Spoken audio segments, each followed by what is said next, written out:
हम बिहारी आदमी हैं। बिहारी आदमी जब ट्रेन पकड़ता है ना बिहार से, तो कहीं तो जाएगा, किसी स्टेशन पे पहुंचेगा। तो भारत के किसी भी हिस्से में जाता है ना, बिहारियों को बाहरी कहना ये कोई नई बात नहीं है। प्रधानमंत्री प्रेस वार्ता इसलिए नहीं करते हैं कि आप उनसे सवाल पूछेंगे तो उनका झूठ पता चल जाएगा देश की जनता को। प्रधानमंत्री जी झूठ बोल रहे हैं। नारे का क्या है, मुंह देखिए, बोलने में जीएसटी लगता है क्या? मुंह है, बोल दिए। अगर 400 के दावे में सच्चाई होती तो आपको लगता है कि 75 साल की उम्र में सुबह से शाम तक प्रधानमंत्री रैली कर रहे होते? ऑब्सेस्ड हो गए हैं उनके पास। देखिए ना, मतलब बताइए, प्रधानमंत्री अपना घोषणा पत्र छोड़ करके कांग्रेस का घोषणा पत्र के बारे में बात कर रहे हैं। नहीं है, जब आपका कोई नेता बीजेपी चला जाता है तो आप कहते हैं कि बीजेपी की जो वॉशिंग मशीन है उसमें उसकी सफाई हो गई, धुलाई हो गई। तो आपकी पार्टी में कितने गंदे कपड़े हैं कि जो वो 10 साल से जाए जा रहे हैं बीजेपी की वॉशिंग मशीन में? बात स्वाभाविक रूप से पूछूंगा ना बीजेपी का कि आप मेरे ऊपर आरोप लगा रहे हैं, मेरे बगल में बैठे हुए व्यक्ति पे आरोप लगा रहे हैं। ये व्यक्ति जब बीजेपी में चला जाता है तब भी वो आरोप आप पूछते हैं। तो ये जो आपने एक परिपाटी पैदा की है कि जो हमारे खिलाफ है वो गलत है। अभी आपको पता है बीजेपी के एक प्रत्याशी ने एक बयान दिया है कि जो हमको वोट नहीं देगा वो देशद्रोही है।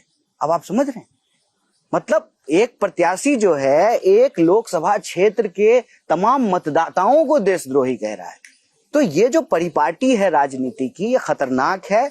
ये कहीं ना कहीं देश में जो लोकशाही है, जो लोगों का अधिकार है जनता को नेता को चुनने का, उसको समाप्त करके तानाशाही की तरफ ले जा रहे हैं कि जनता की तो हमको जरूरत ही नहीं है, जनता हमको चाहिए ही नहीं। पर पीएम मोदी उल्टा कह रहे हैं कि कांग्रेस को जनता की जरूरत नहीं है, कांग्रेस आपका जो स्त्री धन है वो बांट देगी, मंगलसूत्र आपका जो है दूसरों को दे देगी, घुसपैठियों को दे देगी, जिनके ज्यादा बच्चे हैं उनको दे देगी। तो उस पे क्या आपको लगता है कि इस पे प्रधानमंत्री से आपकी बात हुई? प्रधानमंत्री जी ने आप लोगों को बताया कि उन्होंने ऐसा क्यों कहा? प्रधानमंत्री तो अभी बोला है, तो अभी कहाँ उनसे बात होगी?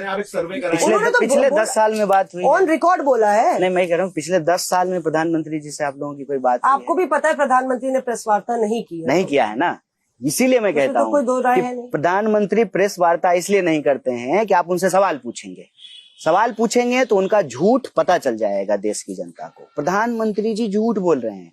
400 पार का नारा बीजेपी ने दिया, नारा है ना, हर रैली में नारा है ना। नारे का क्या है, मुंह देखिए, बोलने में जीएसटी लगता है क्या?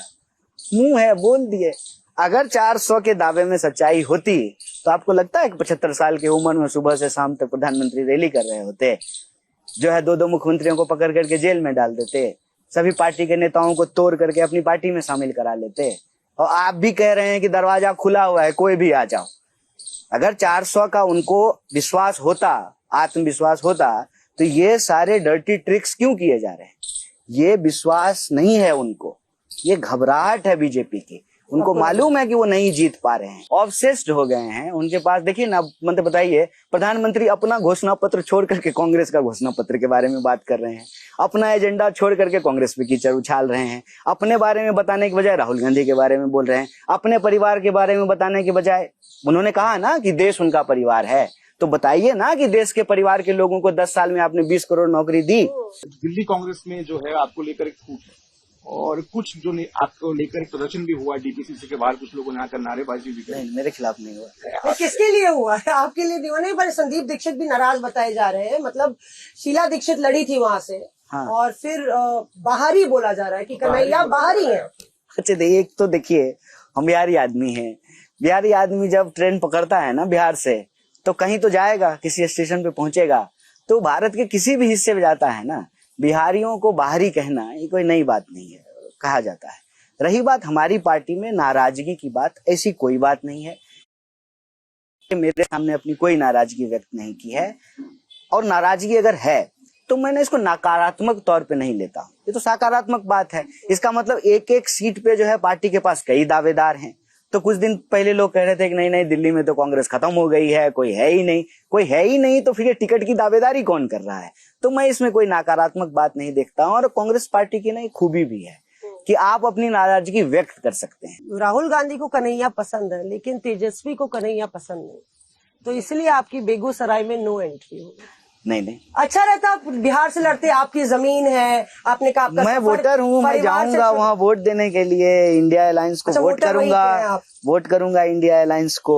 ऐसी कोई बात नहीं है। देखिए, क्या मुझे मालूम है, मतलब आप जिस प्रोफेशन में हैं और हम जिस प्रोफेशन में हैं, हमारे रिलेशन जो है ना, वो कई बार जो है बड़ा गर्मा गर्म रहती है, और आपके लिए जरूरी है कि उसमें थोड़ा सा मसाला हो। अच्छा, आपको टिकट मिल जाता, मतलब मैं तो ऐसे मसाला बना रही हूँ, वरना तो आपको टिकट मिलना तय था, पार्टी आपकी मांग रही थी। देखिए, एक बात तो बताइए, बिना टिकट अगर चुनाव लड़ना ही अगर उद्देश्य है, तो मैं अभी भी चुनाव कहीं से लड़ सकता हूँ। इस देश का कोई भी मतदाता कहीं से भी चुनाव लड़ सकता है। ये जनरल इलेक्शन है। आप भी चाहें तो बेगूसराय से लड़ सकती हैं, आप भी चाहें तो नॉर्थ ईस्ट से लड़ सकते आपकी हैं। धरती है ना, वो तो जन्मभूमि वही है। बात है, इसको समझना पड़ेगा कि चुनाव तो लड़ सकते हैं, चुनाव लड़ने का उद्देश्य क्या है।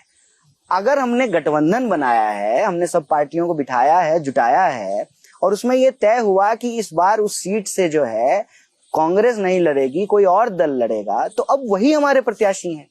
543 सीट पे जहां जहां गठबंधन बना हुआ है, तो हर जगह तो कांग्रेस नहीं लड़ेगी। तो कैंपेन करेंगे आप उनके? क्यों नहीं करेंगे, बिल्कुल करें। मैं कह रहा हूँ कि मैं वोट देने के लिए जाऊंगा, अलायंस के पार्ट है ना, तो इसमें तो ऐसी कोई बात ही नहीं है। और पसंद नापसंद ये सब मायने रखता है क्या? वैसे असल चीज तेजस्वी क्या का होता है आपने विरोध राजनीति में? किया था, तेजस्वी का विरोध किया था, कहा जा रहा है इसीलिए नहीं, अभी मतलब हम लोग जो है भारत जोड़ो न्याय यात्रा में जो है साथ में थे, हाथ वाथ मिलाए ठीक थे है, तेजस्वी। और जो है मंच पे थे, रैली थी इंडिया गठबंधन की पटना में, वहां भी थे। देखिए, ये बात बोली जरूर जाती है, लेकिन मैंने जो है कभी भी इसको तथ्यात्मक रूप से कहीं पाया नहीं। तो प्रियंका गांधी को ज्यादा जिम्मेदारी दी जानी चाहिए या उनको आगे आना अब चाहिए? ये सब फैसला तो जो है कांग्रेस वर्किंग कमेटी में होगा ना। आपका इक्वेशन, आपकी मीडिया इंटरव्यूज में ये सारे फैसले नहीं होंगे, ये तो पार्टी फोरम में ये डिसीजन होगा। जो आपके साथ कॉम्बिनेशन हो गया है कांग्रेस का, दोनों के वोट शेयर अगर 19 के मिला लें तो लगभग 40% पहुंचता है,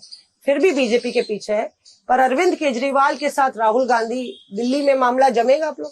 दिल्ली तो बीजेपी के खिलाफ काम कर रही है, और दिल्ली के जो लोग हैं, दिल्ली के लोगों से इसीलिए बीजेपी बदला लेना चाहती है, उनको तंग करना चाहती है, उनके आत्मसम्मान को ठेस पहुंचा रही है। उनके लिए बिजली की व्यवस्था करने वाला, सड़क की व्यवस्था करने वाला, स्कूल खोलने वाला, जो जनता यहाँ के साधारण हैं दिल्ली के, उनके अपेक्षाओं को पूरा करने वाले मुख्यमंत्री को उन्होंने जेल में डाल दिया। तो वो मुख्यमंत्री को जेल में नहीं डाले हैं, वो एक्चुअली दिल्ली की जनता को अपमानित कर रहे हैं। वो कह रहे हैं कि देखो, हमको वोट नहीं दोगे तो हम तुम्हारे साथ ये बदला पूर्वक कार्रवाई करेंगे। यहाँ पे मनोज तिवारी एकमात्र बीजेपी के ऐसे सिटिंग एमपी हैं जिनकी सीट रिपीट हुई है, और अगर हम आंकड़े देखें तो उनका जो वोट प्रतिशत है 2014 में 45% उनको मिला था, और इसके बाद जो है लगभग 53% उनका वोट प्रतिशत 2019 में पहुंच गया। सेलिब्रिटी भी है, बड़ा चेहरा भी है। जो आप ये आंकड़े गिना रहे हैं ना, वो आंकड़े भले उनके पक्ष में है। मेरा फिर एक सिंपल सा सवाल है कि अगर वो चुनाव जीत ही गए हैं, तो जो है इस 40 डिग्री टेम्परेचर में जो है उनको नॉर्थ ईस्ट दिल्ली में जो 5 साल में वो एक बार जाते हैं, उनको जाने की क्या जरूरत है अगर वो चुनाव जीत ही गए हैं? देखिए, चुनाव तब तक कोई नहीं जीता है ना, जब तक जनता ने वोट दे करके किसी को जिता नहीं दिया है, बटन दबा करके किसी को जिता नहीं दिया है। और ये सब आंकड़े जो हैं ये बदलते रहते हैं।